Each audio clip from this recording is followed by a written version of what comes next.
چرا کبوتر داریم کبو خشک نداریم؟ چرا شمشیر داریم شمخر نداریم؟ چرا کولر گازی داریم کولر نفتی نداریم؟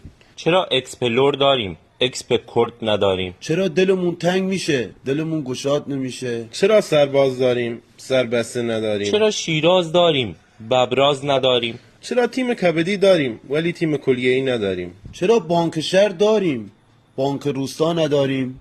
چرا سالاد شیرازی داریم ولی سالاد کرمانشاهی نداریم؟ چرا عروسک داریم دامادک نداریم؟